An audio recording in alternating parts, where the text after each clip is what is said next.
Well, we'll get started. Welcome to the virtual subcommittee meeting of the Audit Committee.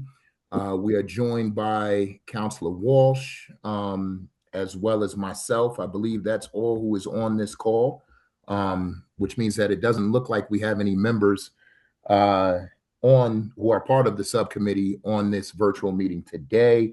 Although I also don't think we have any items that we need to vote on. So, Auditor, no, I will turn things over to you and let you walk us through item number 1, which is the presentation of fiscal year 2027 Office of Internal Audit goals. Thank you, Chairman Hurst. I will share my screen with the presentation material. So hopefully you see my screen. Just share. I do. Okay, so let me know if it needs to be bigger, and I can make it bigger. But can you make it a little larger? Yes, please. Yes, sir. Is that sufficient?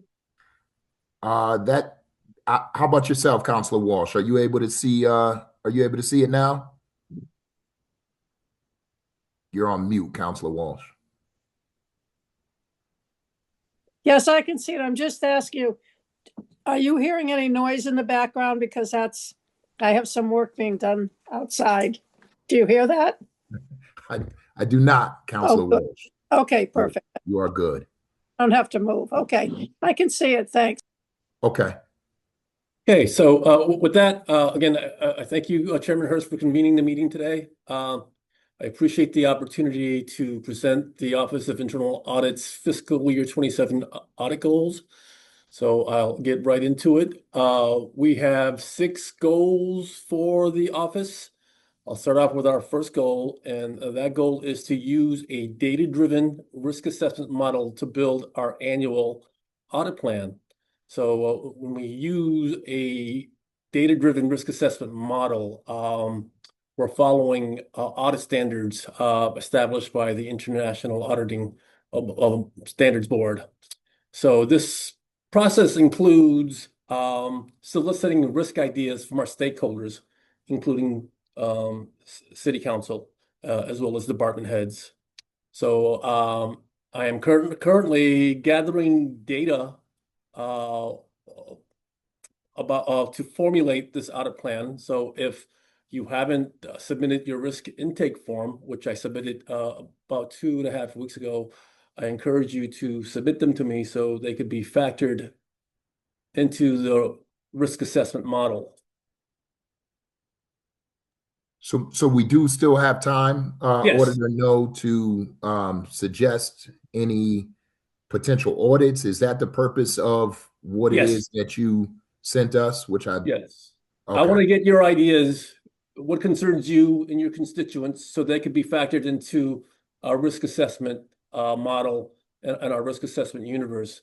Because in the past, we've been very technical about formulating our audit plan. We've been looking at financial statements as well as budget, but we felt as though it was more appropriate to modernize our approach by soliciting input from our stakeholders, City Council, department heads. You guys are in the forefront hearing complaints from your constituents. We want to know about them. So that's why we sent out the form. Have you had a large response from the council? A few, but Okay. again, I'll send out another reminder. Okay. We're still in the planning phase, and I want to make sure that we get these forms in so we can consider these risk ideas. Sounds good, and I'll make sure to mention it to the council if it's not too late at our next meeting. Sure. So, Okay. thank you. Our second goal is our goals 2, 3, and 6. I'll go over very briefly, and that's using technology in our office. So we use technology to house our work papers. So we have an audit software that we use to document our evidence and work papers and report writing. We also use that to collect our time and monitor our time to see how we're doing against budgets. We deploy data mining and artificial intelligence tools in our audits. It allows us to be more efficient, more effective. It also allows us to be a lean organization by using technology, because we are able to go through vast amount of data through our using data mining. If you compare a comparable city like the city of Springfield, Hartford, Connecticut, they have a team of 5 auditors. We are at 3. We are comfortable at the size because we feel as though we're more efficient and able to provide better value for the city. And our 6th goal is to train our staff on data mining software as well as artificial intelligence. And it just helps us become more effective in our trade. So our 4th goal is to maintain the anonymous reporting system via Centrio Lighthouse to ensure secure intake of concern. So we have a 3rd service provider, Centrio Lighthouse, that takes in fraud hotline complaints. They're a 3rd party. The reason why we use this 3rd party is because of the separation from the city. Complainants feel more comfortable when they report allegations of fraud to an outside party. So we use this outside party to take in all the fraud allegations and they report them to us. So our process is to, once we get the allegations, we predicate those allegations to see if they have any truth. And if they do have any truth to it, that's when we move on to phase 2 and conduct a formal investigation. So at the end of the day, when we do the investigation, depending on the outcome, we may have to get other authorities involved, such as law enforcement authorities. If that's the case, then they do they have their protocols, and ultimately it'll get adjudicated. And when that matter is fully adjudicated, that's when we will reach out to City Council to report the fraud incident. So that's the that's the protocols that we follow in reporting fraud. Auditor, no, before you finish, I just want to highlight the fact that Councilor Perez, who is a part of this committee, has joined us as well. Okay. Our 5th goal is resource allocation. We want to balance the workload for our staff. So we've always targeted an allocation of spending 50% of our time on audits, 20% on maintaining the fraud hotline and investigations, and 30% on administration and training. So that 30% may seem high, but it's actually not. It's an investment in our people. So we spend most of this time training. So as a CPA, I'm required to have 40 hours of professional continuing education. Likewise with my manager, Cecilia Goulet. So as a policy, we maintain this 40 hours of CPE professional development, and it's investing in our trade to become more efficient and effective. And as I mentioned, we monitor our time using the audit software just to make sure that we are on track. And that's it for our goals. Any questions from the members? Any questions from councilors? Councilor Walsh. Yeah, through the chair, I'm interested in the, do you probably keep track of how many calls you get with allegations of fraud? Yeah, so on an annual basis, we receive between 15 to 21 allegations. So, and we benchmark that to other cities our size, and that's in the range. And how many of them turn out to be accurate, or does it vary? A few. It's not a whole lot. A lot that we receive tend to be outside the scope. So there are matters that the state should be looking at as opposed to the city. And you have a fraud hotline too, right? This is the fraud hotline. It's managed by an outside party. Yeah. Oh, good to know. Any other questions from counselors? At this point, Mr. Chair. Okay. Auditor, no. So with that said, I will send out a follow-up message to City Council requesting the risk intake form, because I do want to hear from you and put it into our risk universe to develop the FY27 audit plan. And the audit plan will be presented to the audit committee early April. So I'll call for a meeting at that time to go over what we call it, the draft audit plan. Now, the draft audit plan could be changed or suggested for change, but in order to change, just to make sure that you're aware of the protocols or the ordinance, it would require a city council vote. But I would rather not get to that change. I'd rather have your concerns incorporated into our model so that we're all aware of the issues when developing this audit plan. And this is for fiscal year 27, which starts in July, correct? Correct.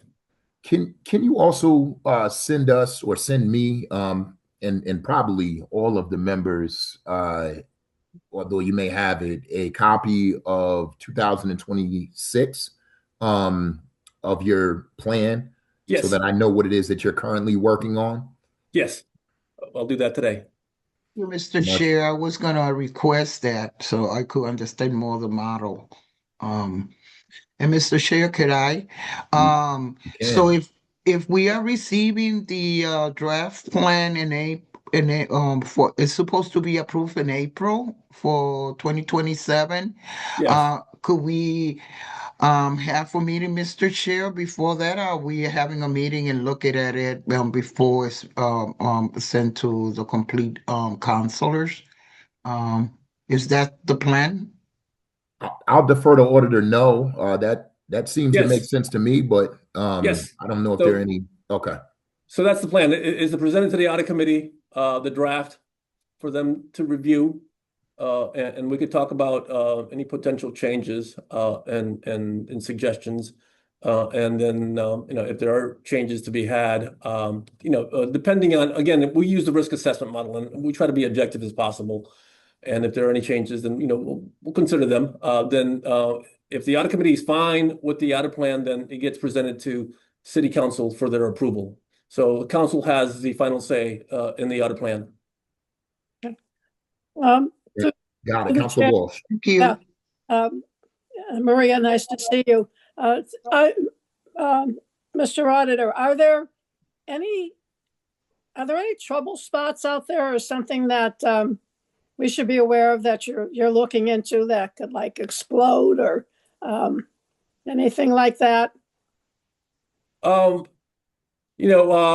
Right now we're working on our audits. Again, we're in the midst of audits, so it'd be premature to say if there are trouble spots. We don't like to disclose findings until the audits are complete. But in the past, as we communicated to the audit committee, the trouble spots did recently include the school food lunch contract, transportation contract. So those were a couple that wanted to make sure that they're on the radar of City Council, that there were some major recommendations that we made related to those audits. And part of our follow-up procedures is to ensure those recommendations have been implemented. And there will be future audit committee meetings that I will update the audit committee on whether those recommendations have been implemented or not. And if not, then I'll invite management to provide their latest remediation plan on implementation. And I'm assuming that your findings go to the mayor also. Yes. Yeah.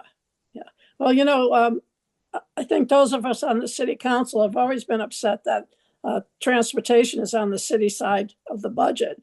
So any cost savings in that department would be welcome.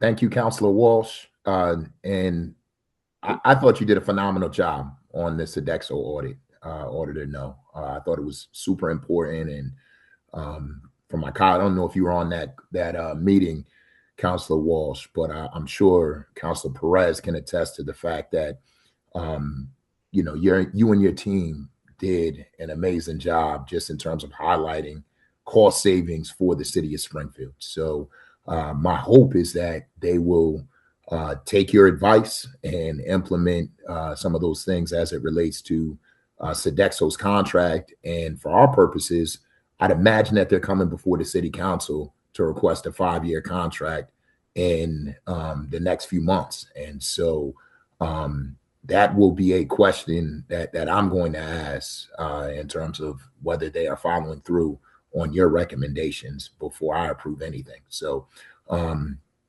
appreciate you, Auditor. No, I don't know if there are any other comments from the council, but I will certainly submit something to you. Yes, Councilor Perez. Yes, it was a very impacting, very thorough information. I mean, we could see the risk factors in the areas. It was a very well report, which is very concerning also. I think that there's a lot of room for work around that area.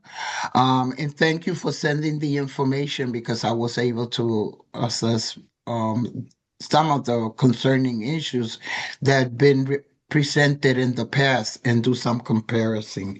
Thank you so much. You're welcome. Thank you, Councilor Perez. The only other thing that I just wanted to bring to your attention, Auditor, no, and I know this is a bit unrelated, so I won't go into any depth, is I know you did an audit around city vehicles, but yes. I'm not 100% sure that you did an audit around the administration's use of city vehicles.